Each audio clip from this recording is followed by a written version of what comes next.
You will hear a number of different recordings, and you will have to answer questions on what you hear.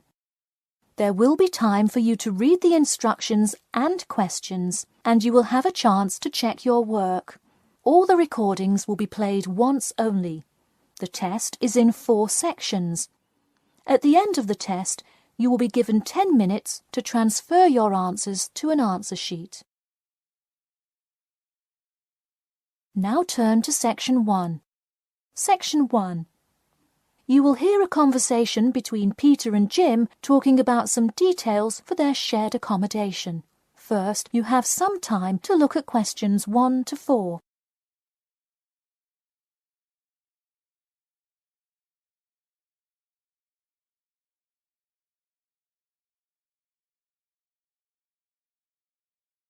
Now we shall begin. You should answer the questions as you listen, because you will not hear the recording a second time. Listen carefully and answer questions 1 to 4. Hey Jim, it's Peter. Oh hey Peter, what's up? I thought I'd call so we could hammer out the details for next year's lease. That's a good idea. Did we ever decide on how to split the total rent? Well, I was thinking since my room is bigger, I probably should pay a little more. So I could pay £110 and you could pay £80. Does that sound okay? Considering that my old apartment cost me £100 for a smaller room, I'm definitely all right with that. Hey, I was looking at a map of the area and can't seem to find a bus stop near it. Do you know where we would catch the bus? Well, the bus is actually pretty far from us, but we have that garage that we can park our cars in. Wow, that's great. Convenient parking is hard to find, so we're lucky we have that. Okay, so we have a whole lot of things we'll need to buy when we move in. How do you want to split that up? I was wondering, do you still work at the supermarket? Yep, every Tuesday and Saturday. Would you be able to buy things from there if I sent you a shopping list? Sure, I can do that. Great, then I can take care of whatever else we need that you wouldn't get at a supermarket. If you want, I'll pick you up from work that day and we can go to the apartment together. Oh, that would be great, thanks. No problem. That way we can split the cost of petrol. Works for me. It's so expensive these days, isn't it? It's downright obscene. Before you hear the rest of the conversation, you have some time to look at questions 5 to 10.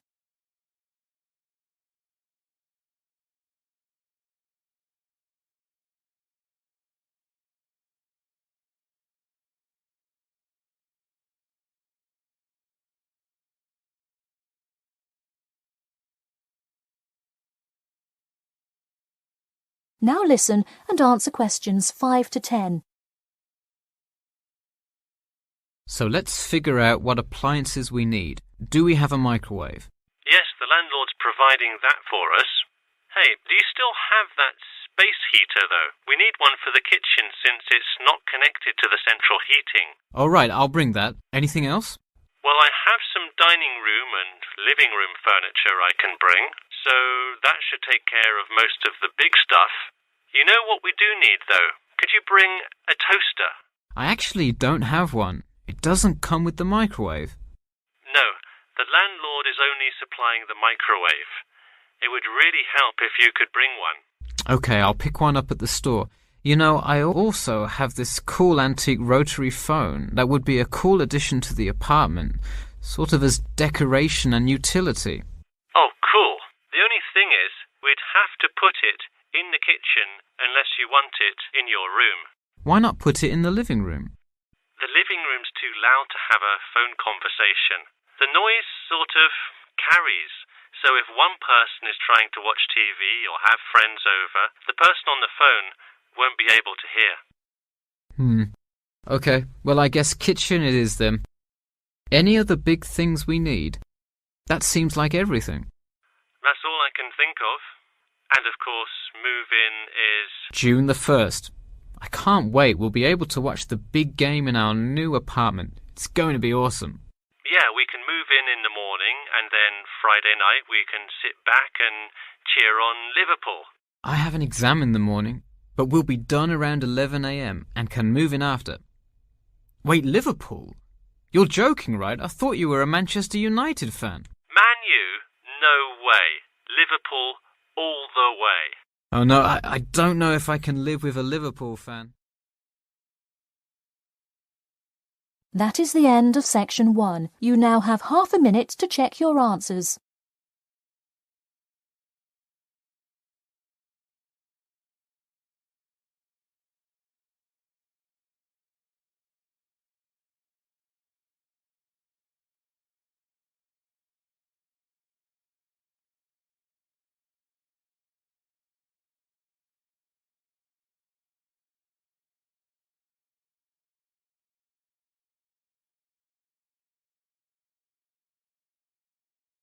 Now turn to section 2. Section 2. You'll hear an HR representative of Earn and Learn giving some information about her company. First, you have some time to look at questions 11 to 16.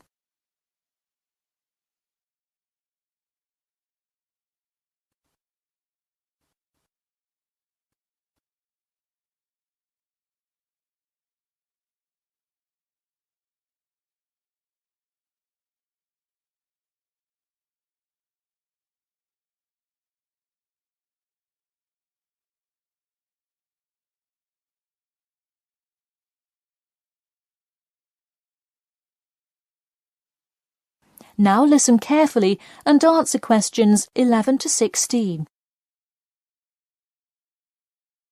Welcome to all of you. Can everybody see and hear me? Good. I'm Sarah Connor, an HR representative of Earn and Learn. I have been asked today to talk to you about our company.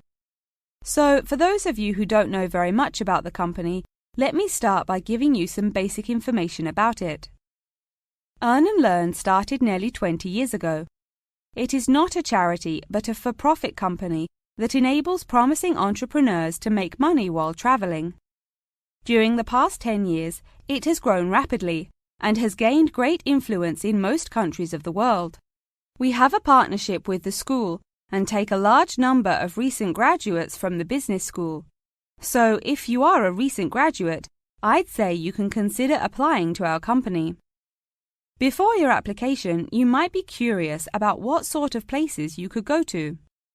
There are 4 main locations, but you also have the freedom to submit a different location, and if they can make the necessary arrangements, you can go. The first country Earn and Learn established locations was the US, where you may choose from multiple locations, as long as you can commit to their more rigid schedule of August to December. Also, you could do the Australia internship. That one is really cool. You work at a wildlife shelter and learn about the business practices of non-profit organizations. You do have to be willing to commit 8 months for that one, though. Perhaps that's a long time to be so far away, but I would say it is really an amazing opportunity. I don't know whether some of you are in decent physical shape. If so, the South Africa internship is another exciting one. You learn a lot about sustainable farming, but you would be doing some of the manual labor involved in maintaining a farm. Indeed, it's hard work, but I think you would definitely be able to do it. It may be wise to wait until after their summer is over, so it's not so terribly hot. In addition, there is a most recently established location in India. This one gives you more of a study abroad feel, given that they arrange a host family for you to stay with. In the other locations, you live in an apartment with other interns, so this is definitely a unique experience. Before you hear the rest of the talk, you have some time to look at questions 17 to 20.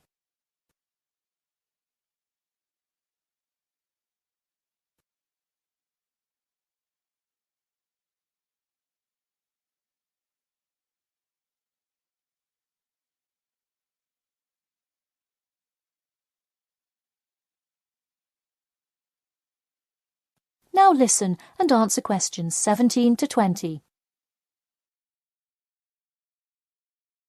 Regardless of where you go, at the end of the program you get a global travelling certificate, as long as you can explain your experience.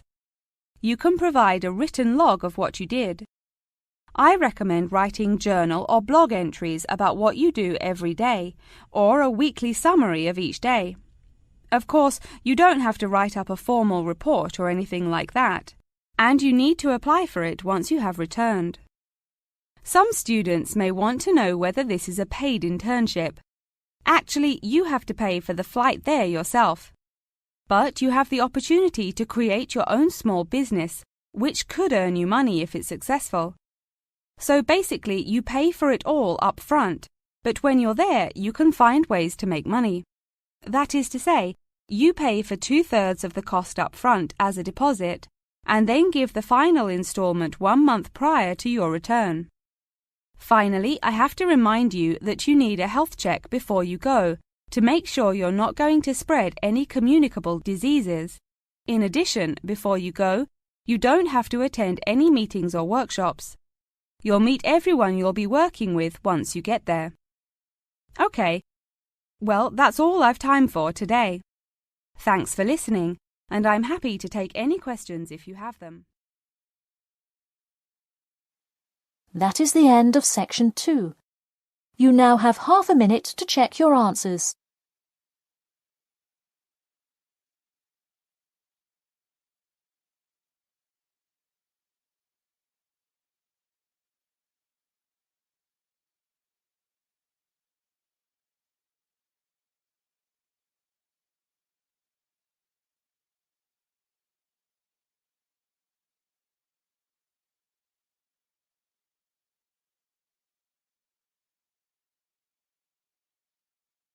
Now turn to Section 3. Section 3. You will hear a student called Margaret Parkinson talking about the class she missed on Thursday with her professor. First, you have some time to look at questions 21 to 26.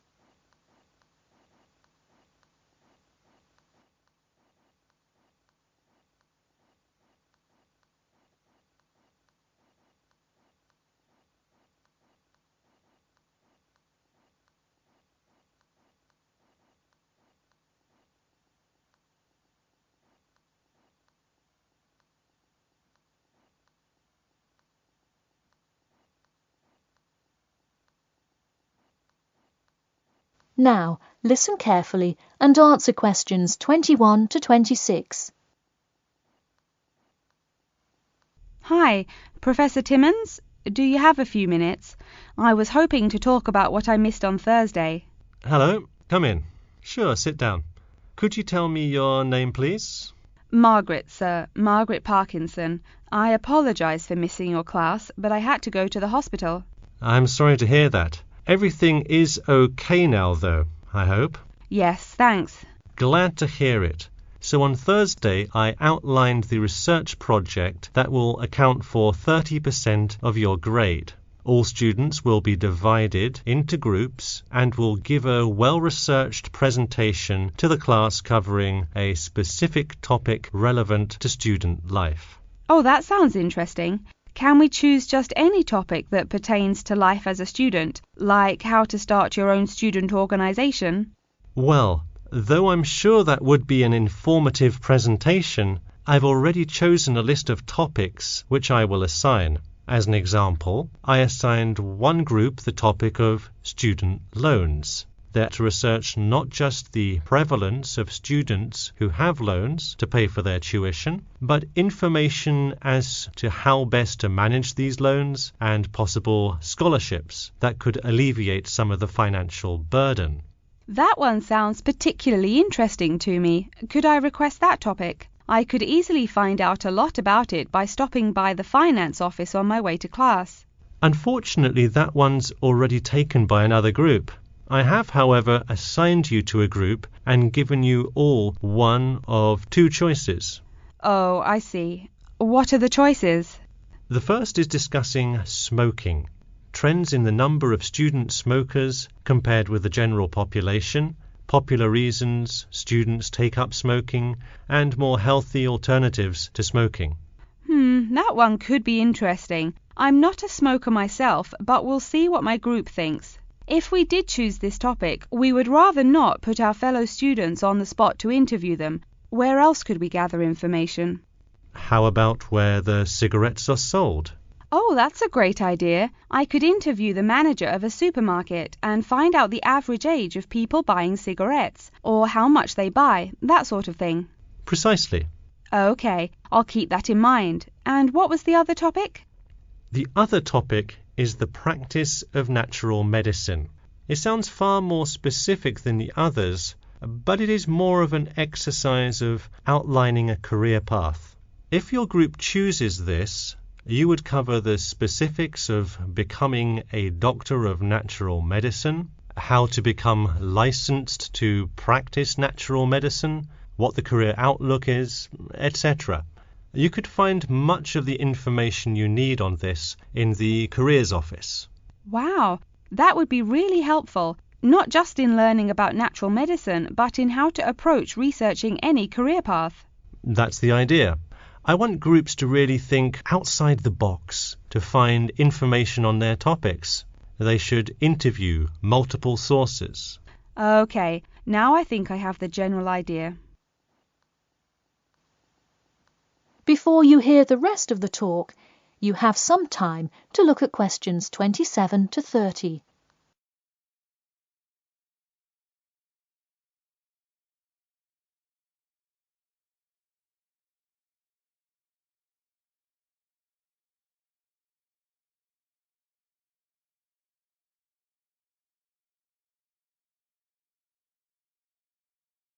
Now listen carefully and answer questions 27 to 30. When is the presentation due? I expect each group to send me an email attachment of the plan ahead of time by October 10th, so that I can ensure that you are on the right track. Oh, that's actually really reassuring. I would hate to spend so much time on a presentation only to find we had taken it in the wrong direction. So when is the presentation? I let groups choose from the list of time slots I have between November 1st and November 5th. Okay, how about the 3rd? I'll have to check with my group, of course, but maybe we could write a tentative time? Sure, let me take a look. I'm actually booked completely through the 3rd and 4th now. How about sometime in the afternoon of the 5th? Great, how about 2 o'clock? No problem. I'll pencil your group in. Okay, thanks. And to clarify, what exactly is due in the first phase? Before the October deadline, I want your group to have compiled resources and then to provide some initial data analysis to support your claims. Okay, so data analysis is due the 10th of October, and then the Presentation? Yes. The final phase is simply giving the presentation on the 5th of November. All right, I think I have all the information I need. Thanks. You're welcome. See you in class tomorrow. That is the end of section 3. You now have half a minute to check your answers.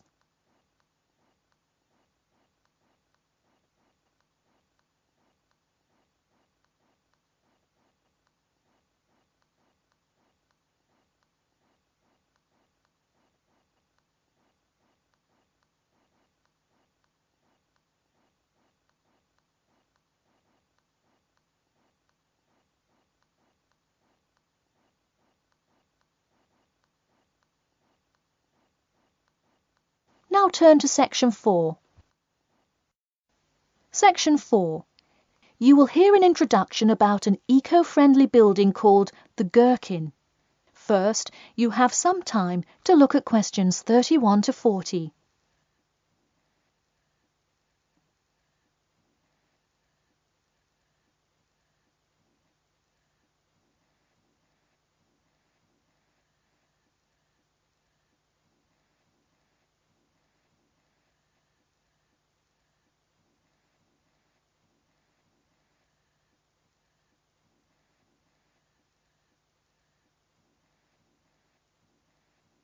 Now, listen carefully and answer questions 31 to 40. Today, I'd like to tell you about how UK architects are playing their part to address the issue of global warming. You have seen many of these iconic buildings while going about your everyday life, but you may not know how they are affecting your tomorrow. In 2003, construction was completed on the famous Swiss rebuilding, or more informally called the Gherkin, a true masterpiece commissioned by the law offices of Foster & Partners. This is not the first ambitious endeavour of the firm. They are renowned for their various philanthropic environmental efforts. The Gherkin, with its cut-and-edge green initiative and sharp design, is gaining recognition as an icon in modern architecture. You can pick it out of the London skyline by its unorthodox cigar shape. While its appearance is the obvious attribute at which to marvel, there is far more to this building than meets the eye. And let's face it, there's a lot about this building that meets the eye. The building helps reduce the city's carbon footprint in a number of ways. Just a quick note, in case you're not familiar with the term carbon footprint, get used to it. It's a buzzword you'll hear relentlessly to talk about reducing emissions. Think of it as the amount of harmful greenhouse gases that are given off into the environment by a single person, organization, or product. So going back to the Gherkin building, perhaps the most obvious as well as the most significant eco-friendly feature is the glass windows, which allow light to pass through the building, both reducing heating costs and brightening up the workspace. The ingenuity behind the various eco-friendly aspects of the Gherkin has seen its fair share of publicity, both from serious and silly sources. In a recent April Fool's Day edition, one e-publication printed a story detailing plans to replace 50% of the current exterior with grass, which would not only make large steps in the name of sustainability, but also give the building the green hue that would truly earn it the nickname of the Gherkin.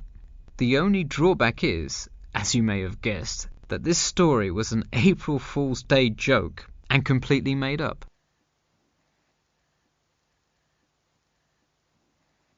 In all seriousness though, the building is setting a new standard of design that other architects and city planners just cannot ignore. The building's bold and cost-efficient design has won a number of architecture awards, including the Sterling Prize, the London Region Award, and the Empress Skyscraper Award, among others. The design comfortably accommodates a large number of offices, while keeping maintenance and operation costs down, striking a superb balance between nature and the workplace. Nature is well and good, as long as the weather is nice outside. Given London's notoriously bad weather, the architects knew they must devise a quality temperature regulation system, and that they did. A special system designed to reduce the building's reliance on air conditioning was devised that cuts consumption in half compared to standard office buildings. There are atria that link each floor vertically to one another, forming spiraling spaces up the entire building. They serve not just as social common spaces, but also act as the building's lungs, distributing clean air from the opening panels in the facade through the entire building. The building isn't all business though. It has its fair share of fun as well. At the very top, a club room offers a picturesque entertainment spot for company functions, private parties, etc., with a breathtaking panoramic view of the city.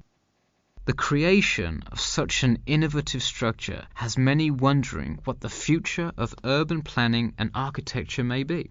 Well, if the other projects currently commissioned by Foster & Partners are any indication, the entire city constructed with similarly eco-friendly buildings is not far in the distance. The Masdar City development aims to create a desert city that produces zero waste and removes as much carbon dioxide from the atmosphere as it puts in. a huge feat in protecting our Earth.